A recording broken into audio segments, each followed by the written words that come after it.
Ganjar Mahfud ini kan saya kira dua kandidat yang relatif bebannya paling kecil. Saya kira berdasar track record gitu kan. Berdasar track record dibanding kandidat lain saya kira bebannya paling ringan atau paling kecil. Atas dasar itu saya kira publik akan bisa menerima. Udah di eksekutif sudah, legislatif udah, yudikatif juga udah, dan Pak Mahfud bisa dibilang ya memang pejabat yang bersih. Berasal dari latar belakang rural dan pesantren. Sejak jadi zaman bareng Gus Dur itu kan memang sering silaturahmi ke pesantren. Jadi punya jaringan tradisional dengan kiai-kiai, dengan pesantren-pesantren. Tempat baik kampus maupun di pesantren di Banten. Jawa Barat juga sama, Pak Mahfud secara umum praktis tidak ada resistensi. Jadi Pak Mahfud saya kira orang yang praktis bisa diterima oleh semua pihak, semua kalangan, karena beliau mewakili kalangan santri pesantren, tetapi beliau juga punya pemikiran yang sangat moderat gitu kan, yang pro kebinekaan, sehingga juga diterima oleh kalangan-kalangan minoritas.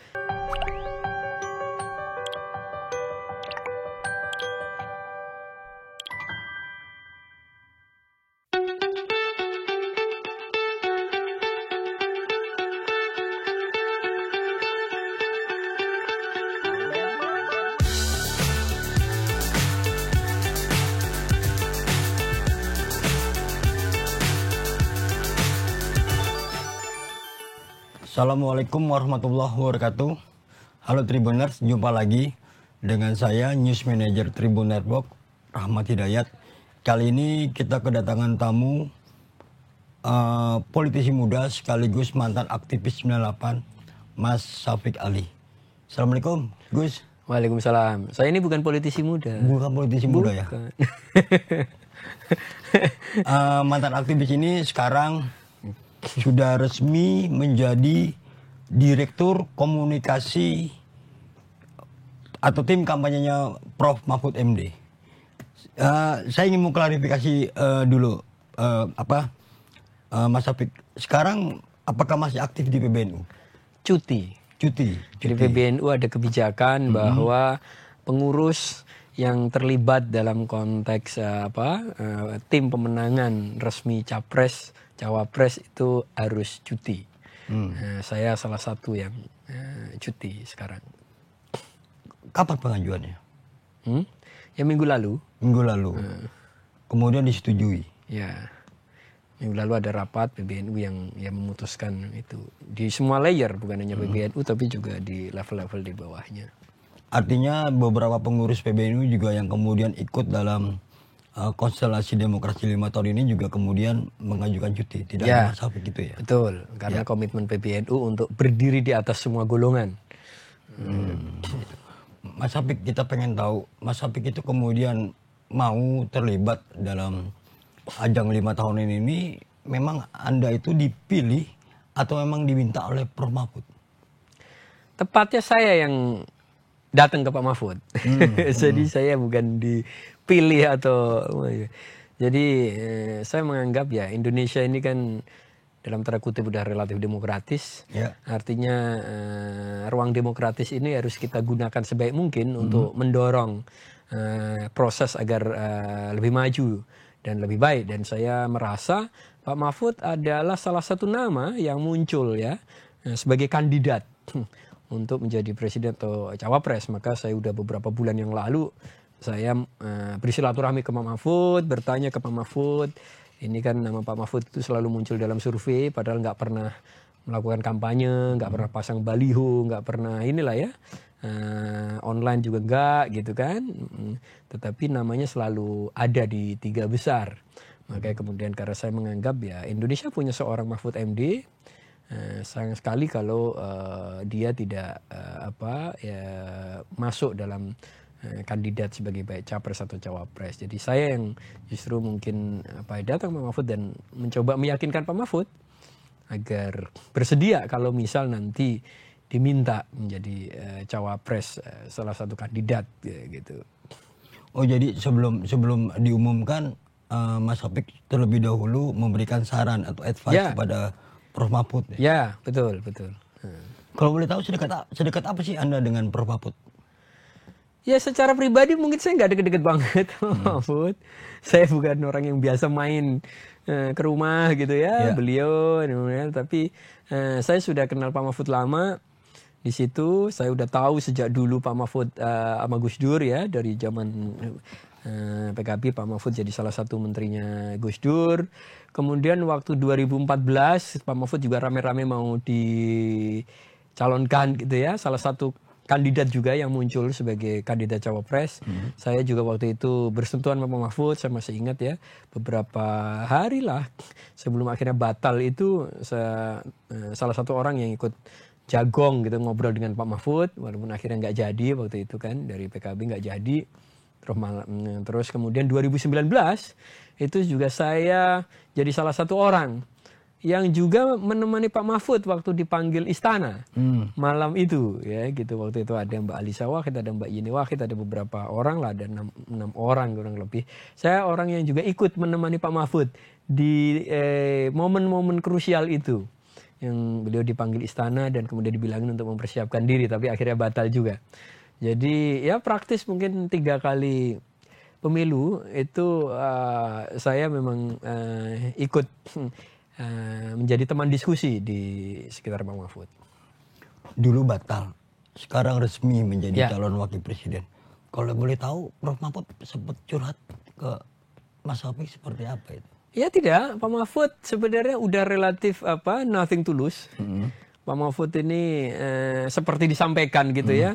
Beliau mengutip ayat Quran gitu ya, bahwa Tuhan itu ya memuliakan orang yang ingin dimuliakan. Jadi Pak Mahfud itu dengan pengalamannya 2014, 2019 yang hitungan jam gitu ya, kemudian batal. Jadi Pak Mahfud pada dasarnya udah nothing to lose. Jadi beliau tidak melakukan upaya-upaya untuk mengajukan diri juga enggak, berkampanye juga enggak. Bahkan cenderung enggak mau. Banyak orang yang saya kira udah bujuk Pak Mahfud, tetapi jawabannya negatif responnya. Jadi Pak Mahfud ya pengen bekerja aja, nggak mikirin pilpres. Bahkan beberapa bulan yang lalu gitu, 6 bulan, 5 bulan yang lalu Pak Mahfud kalau diminta ngisi acara yang kesannya itu para pendukung yang ingin Pak Mahfud maju sebagai kandidat, Pak Mahfud justru malah nggak mau. Pak Mahfud nggak mau disebut sebagai salah satu kandidat. Itu Pak Mahfud malah nggak mau menghadiri forum-forum yang mengendorse dia sebagai kandidat. Jadi ya beliau bekerja aja, beliau nothing to lose. Ya, kemudian memang belakangan ya ada beberapa teman dan termasuk saya juga yang saya bilang ya, walaupun Pak Mahfud nggak mau, Pak Mahfud juga nggak berikhtiar untuk ke arah sana, nggak berkampanye, nggak menonjolkan diri, nggak tampil di media. Tapi kan nama Pak Mahfud diinginkan oleh sekian orang. Berdasar survei cukup banyak orang yang tetap memilih Pak Mahfud. Akhirnya Prof Mahfud bersedia. Prof Mahfud itu minta waktu nggak ketika itu? Sebelum akhirnya mengiyakan? Tidak. Saya seperti 2019, saya menemani Pak Mahfud praktis ketika, kalau dulu 2011 dipanggil Pak Jokowi, kemarin kan dipanggil oleh Bu Mega. Saya juga bareng rombongan Pak Mahfud, waktu itu kita lagi ada di Surabaya. Jadi sebelumnya kita memang jalan, karena Pak Mahfud hadir di STAI-nya Gus Gofur Maimun di Rembang, karena memang Pak Mahfud udah diminta lama oleh Gus Gofur untuk hadir, tapi baru itu disempetin dan kebetulan saya ikut. Kemudian Pak Mahfud sowan ke Pesantren Langitan Tuban, yang memang Pak Mahfud dulu sering ke sana, memang bersahabat sama Kiai Abdullah Fakih, ya zaman Gus Dur lah, cukup sering. Kemudian ke Surabaya dan saya ikut bersama beberapa teman stafnya Pak Mahfud menemani, dan kemudian diminta balik Jakarta karena Bu Mega pengen ketemu.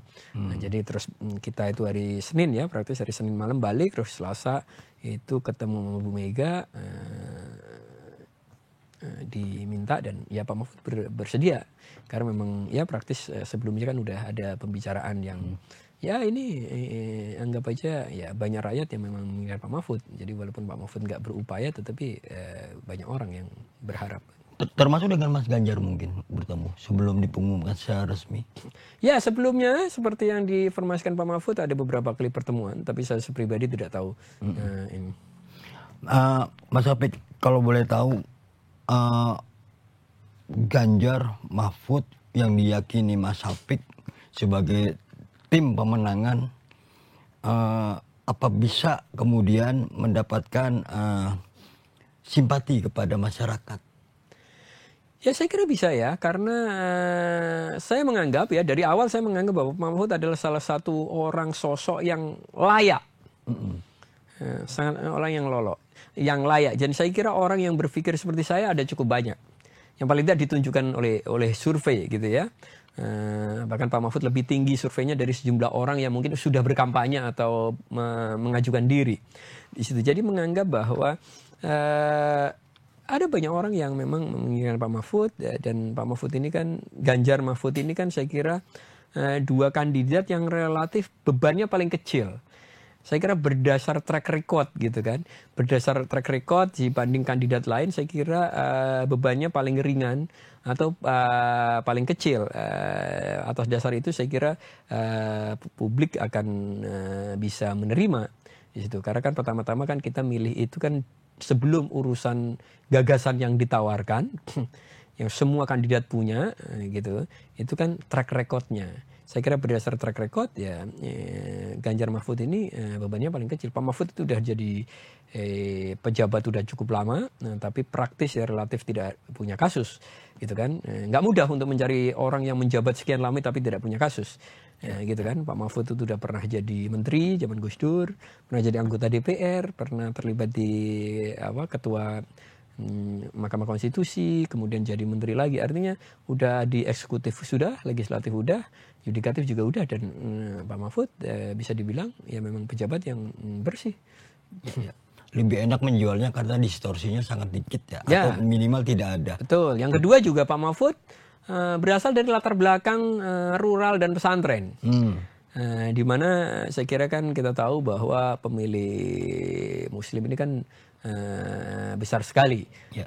Orang memilih itu kan ada yang pertimbangan rasio gitu kan, rasional. Artinya ada track recordnya dihitung, ada visi misinya dilihat gitu kan, ada tawaran-tawarannya dipertimbangkan gitu kan, ada faktor rasional itu, tapi kan juga ada faktor roso istilah Jawanya ya. Roso dan rasio. Nah, saya kira secara rasional saya kira pasangan Ganjar Mahfud itu bisa diterima. Dan secara roso atau feeling, saya kira mereka juga dua figur yang saya kira kerakyatan yang cukup dekat dengan masyarakat. Secara profil, ini dua profil yang saya kira mewakili profil kebanyakan masyarakat kita. Gitu. Mas Apik, mungkin Mas Apik sudah turun ke beberapa daerah, terutama di kalangan Nahdien, ke kalangan kiai-kiai, ke kalangan pesantren-pesantren. Yang Mas Apik kemudian tangkap, apa yang Mas Apik yakini, seperti apa yang kemudian mereka menilai duet Ganjar Prof Mahfud ini? Ya, tidak bisa digeneralisir ya. Misal di setiap tempat berbeda. Gitu di Jawa Tengah yang secara umum memang menjadi basis PDIP, saya kira keberterimaan Mas Ganjar tinggi, Pak Mahfud juga tinggi. Di Jawa Timur yang pada dasarnya PDIP juga kuat, tapi mungkin tidak sedominan di Jawa Tengah, itu mungkin bahwa Mas Ganjar agak kesulitan untuk masuk ke banyak tempat, tetapi Pak Mahfud bisa diterima di banyak tempat. Pak Mahfud sendiri kan sejak jadi zaman bareng Gus Dur itu kan memang sering silaturahmi ke pesantren. Jadi punya jaringan tradisional dengan kiai-kiai, dengan pesantren-pesantren di situ. Kemudian juga kita di Banten, hari ini Pak Mahfud acara di Banten, sebelumnya juga ada Mas Ganjar.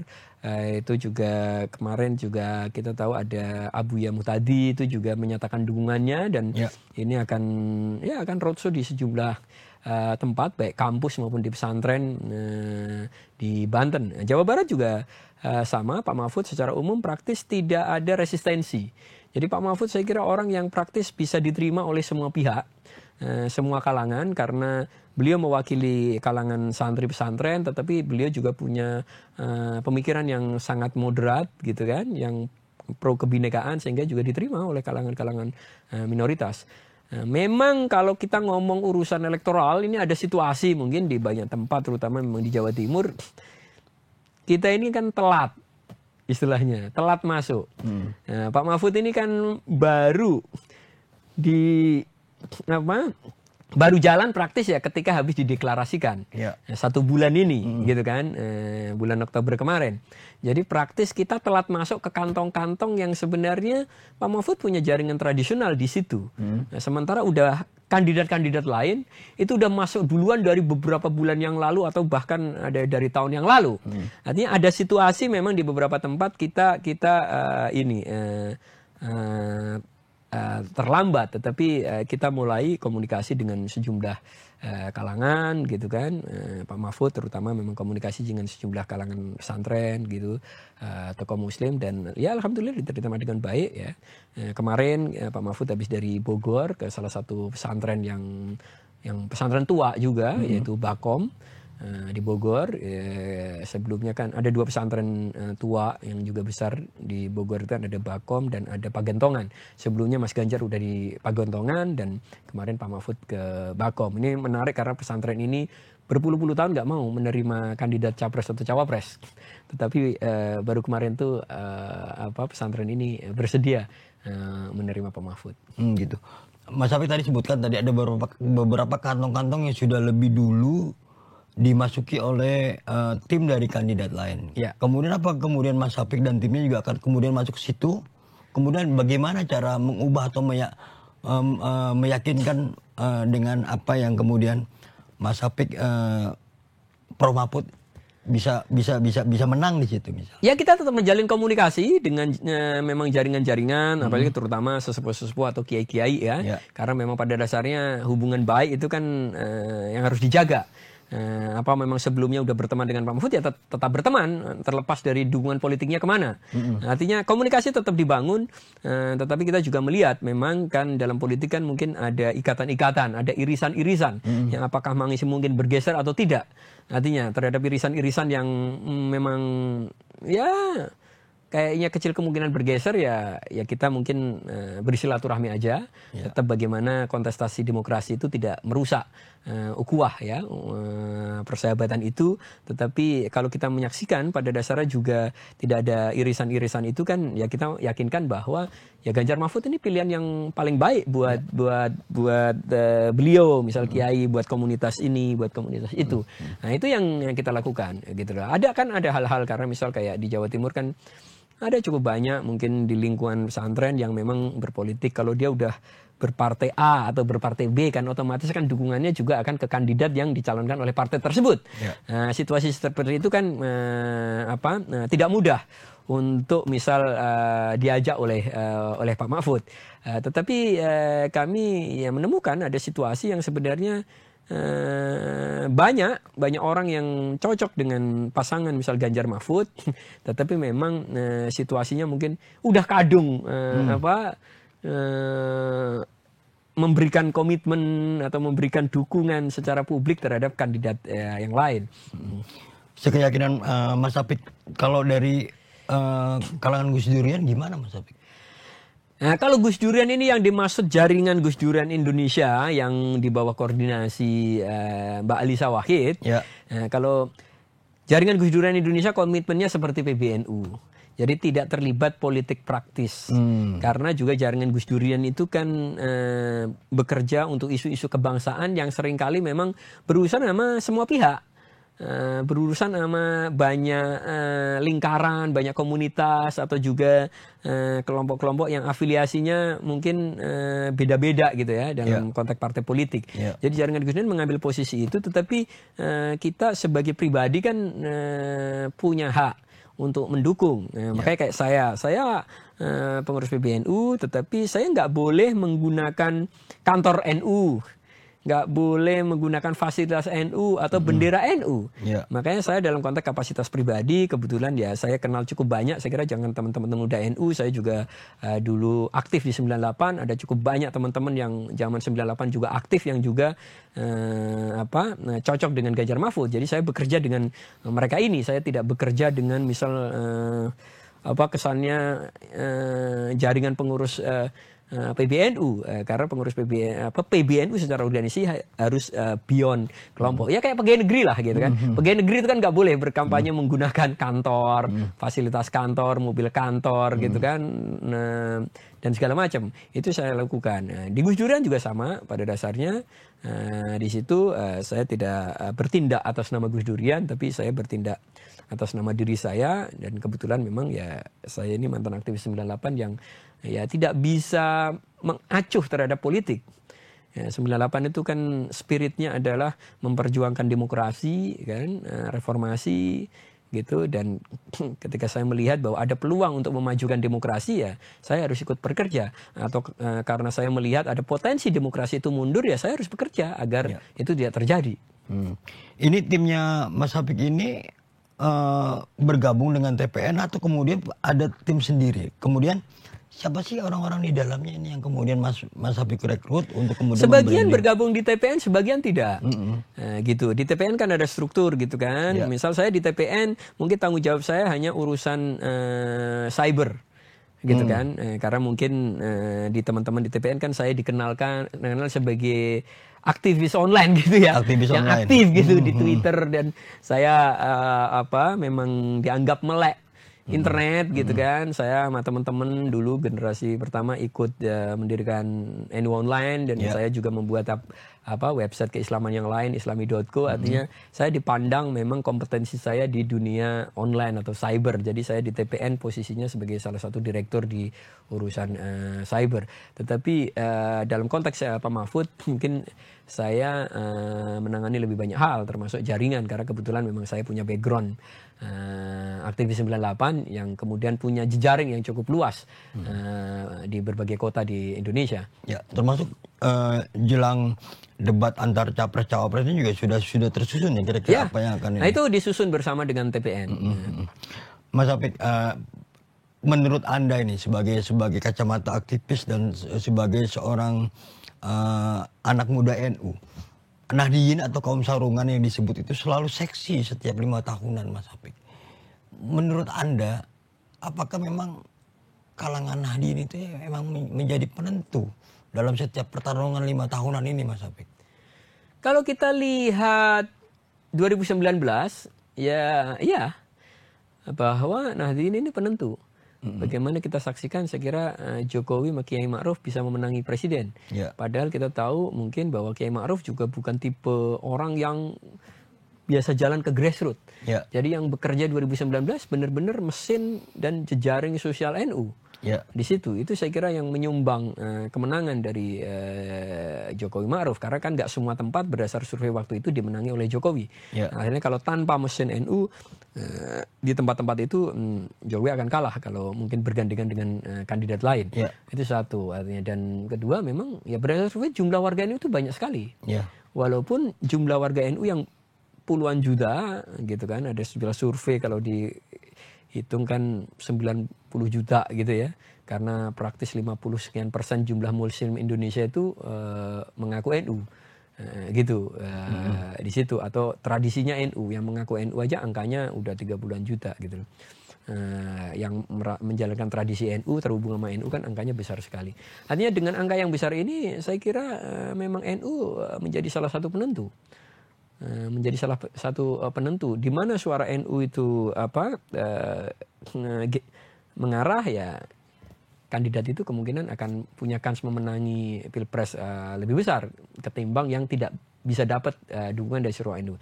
Itu juga saya kira menjelaskan kenapa orang seperti misal Prabowo yang bukan dari kalangan pesantren gitu kan, saya kira nggak akrab dengan tradisi pesantren, itu keliling ke pesantren-pesantren terutama di Jawa Timur. Karena saya kira timnya sadar benar bahwa kalau Pak Prabowo ini bisa mengambil hati kiai-kiai gitu, itu akan memberikan efek elektoral yang luar biasa. Di situ. Tetapi kan kita tahu pada dasarnya, saya kira warga NU juga tahu bahwa Pak Mahfud justru memang dari dalam pesantren, kecilnya juga di pesantren, dan studinya sebelum studi hukum itu Pak Mahfud studinya sastra Arab. Di situ. Jadi saya kira warga NU tahu bahwa ya Pak Mahfud sebenarnya lebih mewakili mereka. Lebih merepresentasikan mereka ketimbang misal Pak Prabowo gitu loh. Kalau kita membandingkan Mas Hafik, Pilpres di 2019, kalau tidak salah Anda juga sebagai salah satu tim pemenangannya Pak Jokowi ya? Ya, saya nggak menjadi tim resmi. Tim resmi. Ya. Kemudian kalau kita bandingkan dengan Pilpres tahun ini, apa yang membedakan Mas Apik? Ya, buat saya tentu Pilpres sekarang itu menjadi lebih lebih mengherankan. Kalau dulu saya 2 kali membantu Pak Jokowi. 2014 saya membantu Pak Jokowi dan saya ketemu langsung sama Pak Jokowi. Saya pernah makan satu meja bareng sama Pak Jokowi karena saya anggap bahwa dia orang kandidat yang mungkin bisa dititipin salah satu mimpi reformasi. Ada banyak mimpi reformasi yang belum terwujud dan saya waktu itu punya harapan ya Pak Jokowi salah satu paling tidak untuk memperpendek kesenjangan. Kesenjangan misal Indonesia bagian barat dan Indonesia bagian timur secara umum, Jawa, luar Jawa gitu kan, untuk mengatasi kemiskinan. Paling tidak saya punya harapan seperti itu. Dan yang kedua juga karena rivalnya Pak Prabowo yang saya anggap tidak layak untuk sebenarnya menjadi pemimpin di negeri ini karena dengan catatan-catatan kesalahannya yang sebenarnya kategorinya dosa besar istilahnya begitu ya. Beliau itu perwira militer yang nyampe kesalahannya itu membuat dia dipecat dari militer karena terlibat peristiwa penculikan dan penghilangan nyawa sekian orang. Jadi buat saya itu dosa besar yang harusnya membuat Pak Prabowo itu tidak bisa lagi untuk berkontestasi politik. Tetapi 2014 ya dia nyalon lagi dan kansnya besar. 2009 sebelumnya Pak Prabowo wakilnya dari Ibu Mega, tapi waktu itu ya saya menganggap kansnya kecil. Jadi saya nggak ikutan gitu loh karena saya nggak yakin dia akan menang. Tetapi 2014 saya kira itu mengkhawatirkan karena Prabowo mungkin menang, maka kemudian orang-orang seperti saya yang punya background aktivis itu membantu Pak Jokowi. Selain Pak Jokowi juga punya track record yang cukup baik waktu memimpin Solo dan juga menjadi gubernur DKI kayak gitu kan. Dan kemudian 2019 Pak Prabowo masih maju lagi. Yang kansnya juga besar lagi gitu kan, maka itu juga membuat ya saya ya benar tergerak untuk ini nggak boleh gitu loh. Hukum tidak mampu mengadili Pak Prabowo, harusnya politik mampu menghukum dia. Nah di situ. Jadi cara menghukum politik ya harus dikalahkan. Ya, itu 2019. Nah sekarang menjadi agak rumit, agak complicated karena orang yang menjadi salah satu alasan saya mendukung Pak Jokowi hari ini justru kesannya didukung oleh Pak Jokowi. Nah ini yang menurut saya absurd. Itu ya? Menurut saya absurd. Atas dasar apa Pak Jokowi kemudian menganggap Pak Prabowo yang sebelumnya rival politiknya gitu, kemudian dicalonkan sebagai presiden. Sementara kita saksikan hari ini kondisi Pak Prabowo kan nggak sebaik 2014 dan nggak sebaik 2019. Di situ gitu. Secara umur beliau udah makin sepuh gitu kan. Kalau 2014 kan masih segar, 2019 juga masih oke ya. Kenapa? Padahal di Indonesia ini kan ada banyak orang yang saya kira mungkin lebih layak gitu loh. Kandidatnya. Tapi apakah melulu karena kekuasaan? Karena Pak Prabowo kuat, partainya kuat, pembiayaannya kuat dan segala macam. Tapi ini kan ironis. Ironis karena bahwa banyak sekali orang yang mendukung Pak Jokowi 2014-19 karena tidak menginginkan Pak Prabowo jadi presiden. Justru sekarang Pak Jokowi membantu atau mendukung Pak Prabowo untuk jadi presiden. Jadi buat saya ini agak absurd gitu.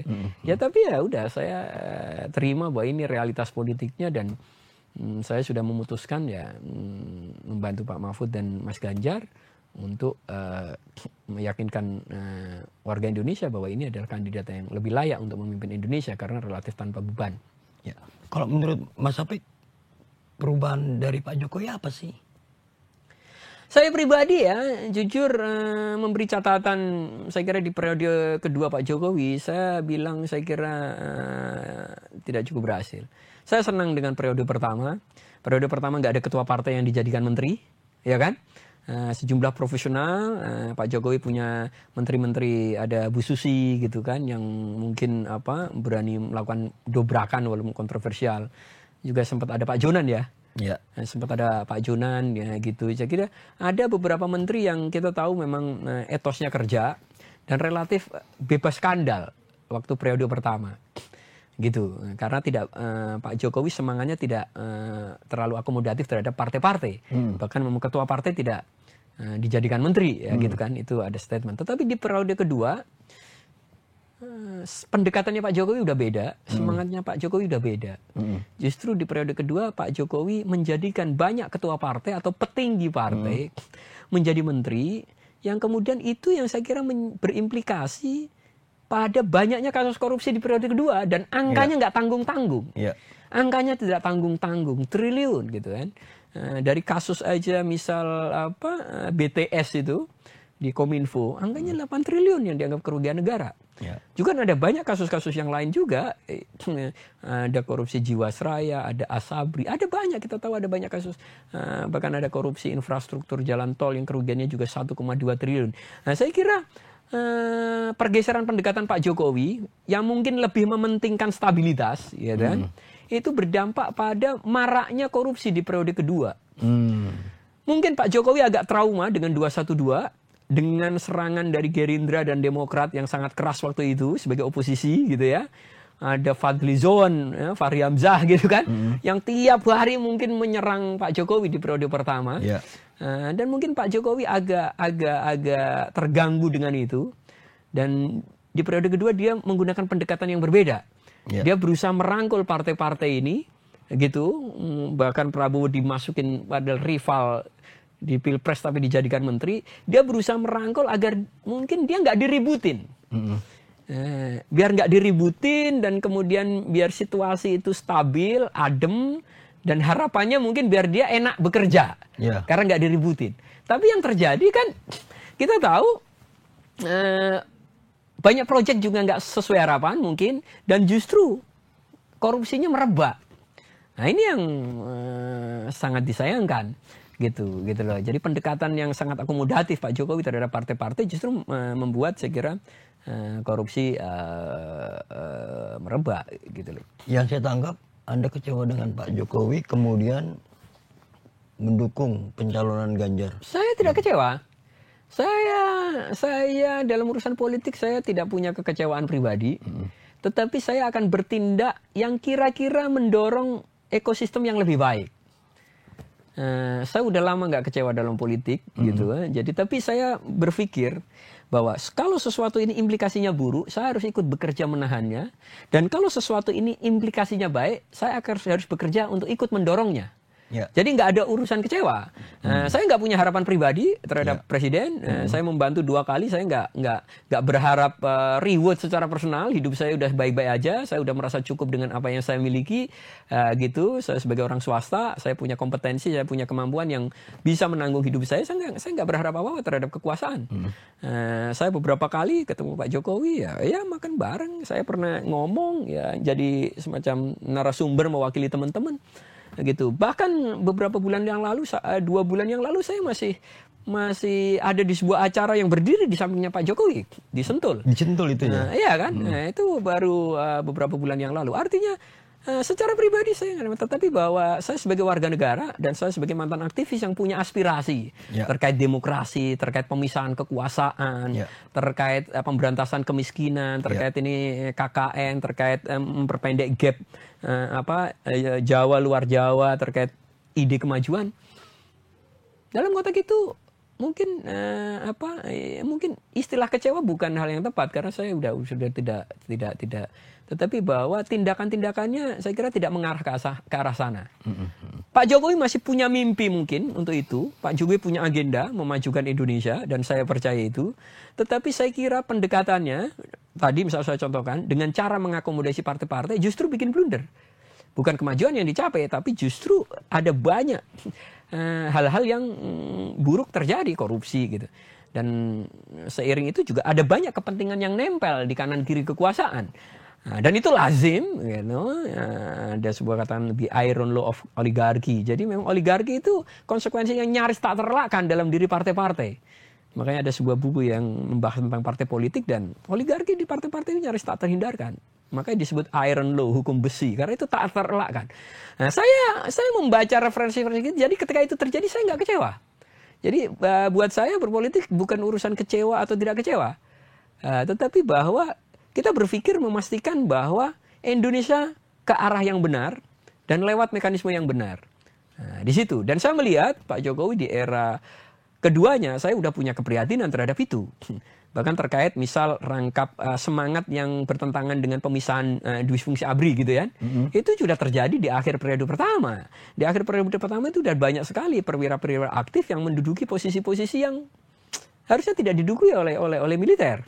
Nah, di situ dan periode kedua makin ini kemarin ada undang-undang ASN gitu kan yang memperlebar ruang buat aparat militer aktif untuk duduk di jabatan-jabatan yang sebenarnya untuk sipil.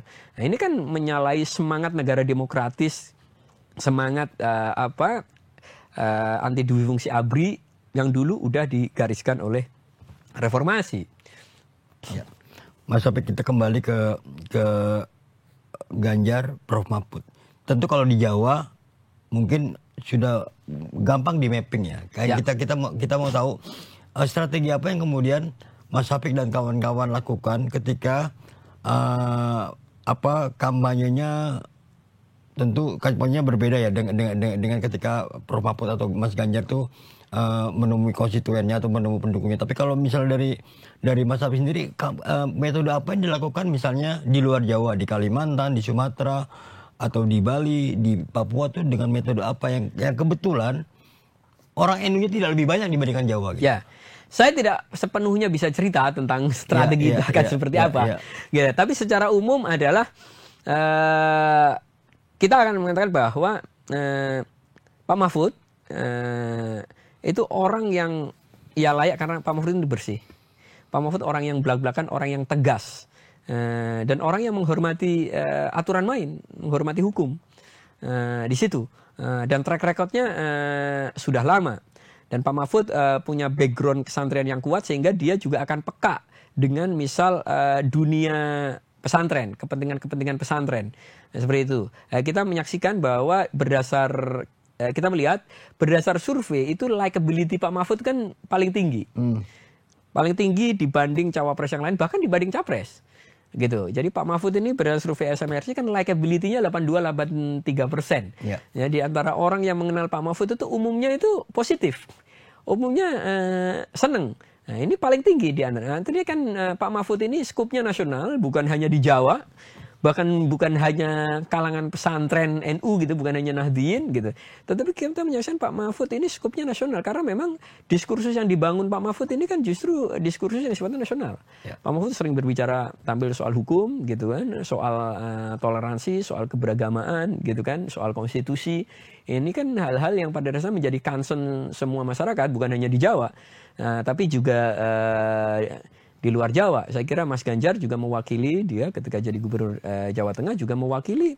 Dia sangat tahu saya kira problem masyarakat di level bawah gitu, di level bawah dan menengahnya Jawa Tengah. Makanya kemudian misalnya kan Mas Ganjar itu kan sekarang misal salah satu isu yang ini kan komitmen untuk di keluarga miskin itu harus ada yang dapat dukungan beasiswa agar dia bisa jadi sarjana. Makanya satu keluarga miskin satu sarjana. Karena kita percaya bahwa ya pendidikan itu education is passport to the future ya. Pendidikan itu kunci untuk masa depan. Dalam sebuah keluarga jika ada yang mendapatkan pendidikan tinggi, dia yang akan bisa membawa keluarganya itu keluar dari jurang kemiskinan. Ya.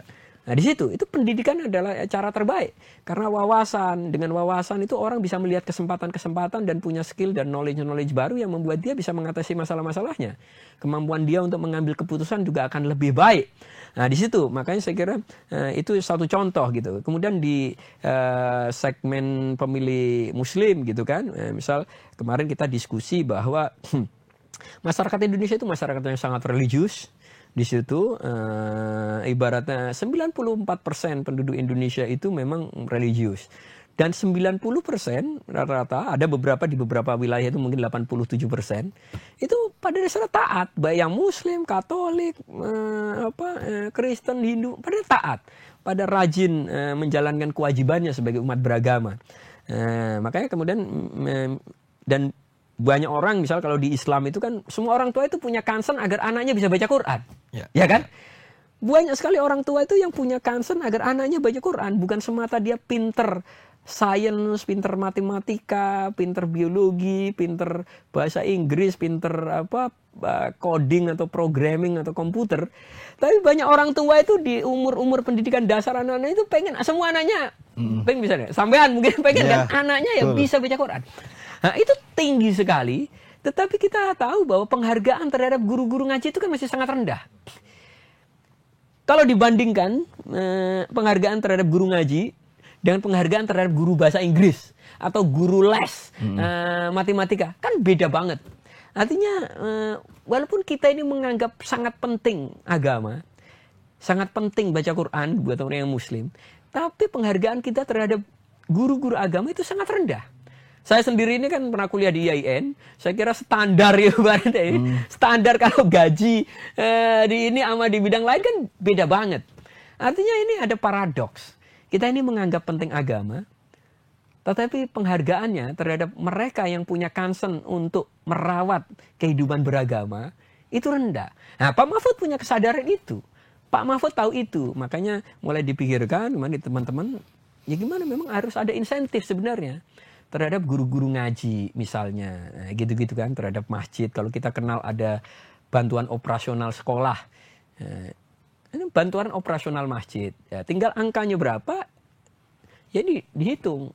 APBN kemungkinannya berapa, karena kita akui mereka adalah orang-orang yang selama ini juga memang menjadi tulang punggung, tiang gitu loh. Kalau agama dianggap salah satu tiang gitu kan, kehidupan umat manusia gitu, ya ini salah satu tiang penting yang sampai hari ini pengakuannya belum bagus gitu kan. Jadi padahal kita ini udah punya undang-undang pesantren yang punya semangat untuk mengakui dunia pesantren. Tetapi sekarang ya pengakuan itu belum sepenuhnya ada. Ya. Misal orang yang lulusan pesantren sekarang ijazahnya nggak bisa dipakai ngelamar kerja, ditolak gitu misal. Artinya kan itu diskriminasi, nggak ada pengakuan. Nggak ada pengakuan. Dulu saya ini lulusan pesantren, saya nggak punya ijazah SMA. Saya nggak bisa kuliah ke perguruan tinggi negeri. Saya harus nunggu 1 tahun ikut ujian persamaan, saya baru bisa ikut masuk perguruan tinggi negeri. Nah, ini kan harusnya nggak boleh lagi terjadi. Ya. Nah, sekarang mungkin ini di beberapa perguruan tinggi udah enggak, tapi di beberapa sektor masih terjadi. Nah, rekognisi. Yang kedua kan soal afirmasi dan fasilitasi. Nah, gitu. Nah, jadi hal-hal gini Pak Mahfud kan cukup paham dan akan memperjuangkannya. Artinya Pak Mahfud ini sebagai orang yang ahli hukum dari dulu, Pak Mahfud itu cara berpikirnya adalah menata hal-hal yang fundamental, yang penting menjadi syarat agar kehidupan berbangsa dan bernegara ini benar, baik untuk semua. Hukum bukan hanya tajam ke bawah, tapi juga semua ke atas, semua harus setara di depan hukum. Nah, Pak Mahfud orang hukum yang punya komitmen tinggi untuk itu, tapi Pak Mahfud juga dari kalangan dunia pesantren yang sangat peka terhadap saya kira isu-isu terkait pesantren. Itu salah satu contoh ya. Ya. Tribuners, menarik sekali apa yang disampaikan oleh Mas Apik.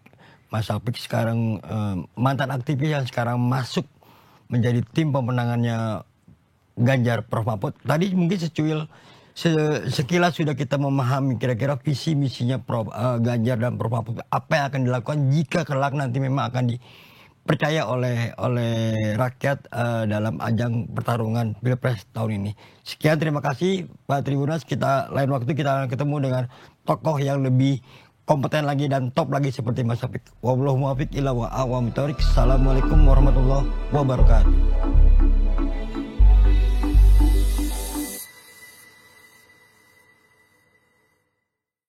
Terima kasih sudah nonton.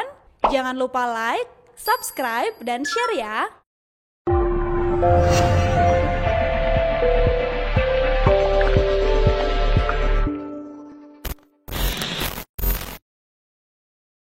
Download Tribun X sekarang.